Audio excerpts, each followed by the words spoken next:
Bonjour à tous, au programme le salon de Pékin avec des concepts Peugeot, Audi et Land Rover. Et puis on terminera par la course Louis Vuitton classique Serenissima Run.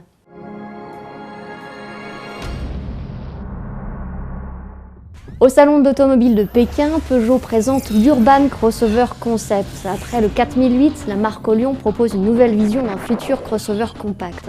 Citadin d'ailleurs par ses dimensions, il est long de 4,14 m et large d'1,74 m. On retrouve les nouveaux codes stylistiques du Lion. Nous en saurons d'ailleurs un peu plus en octobre prochain à l'ouverture du mondial de l'automobile. Les Chinois raffolent des versions longues.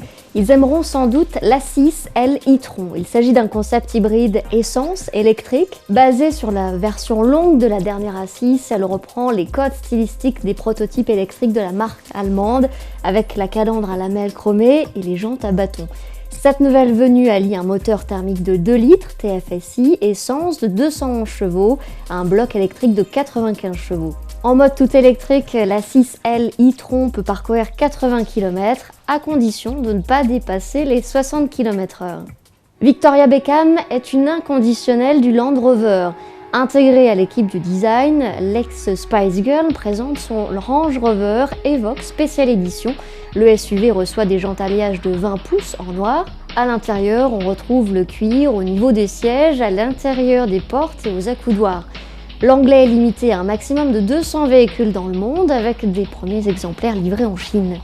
Hier, les premières voitures sont arrivées à Monte-Carlo pour la Louis Vuitton classique Serenissima Run. Ce rendez-vous d'anciennes réunit une quarantaine de pièces de prestige. Le plateau est estimé à plusieurs dizaines de millions d'euros. Et comme vous pouvez le voir, Bugatti et Ferrari sont en bonne place. D'abord, c'est un rallye d'exception, parce que c'est des voitures d'exception. C'est certainement les 42 parmi les 42 plus belles voitures au monde qui roulent. Il y a beaucoup de voitures qui sont exposées, mais qui roulent, il n'y en a pas beaucoup. Et là, on a les 42 plus belles et qui sont souvent uniques. Les belles sont arrivées hier à Monte-Carlo avant un départ ce mardi.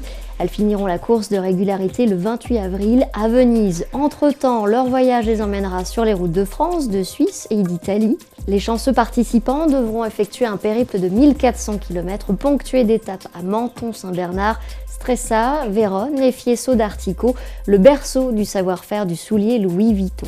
À suivre. Merci à tous et à demain.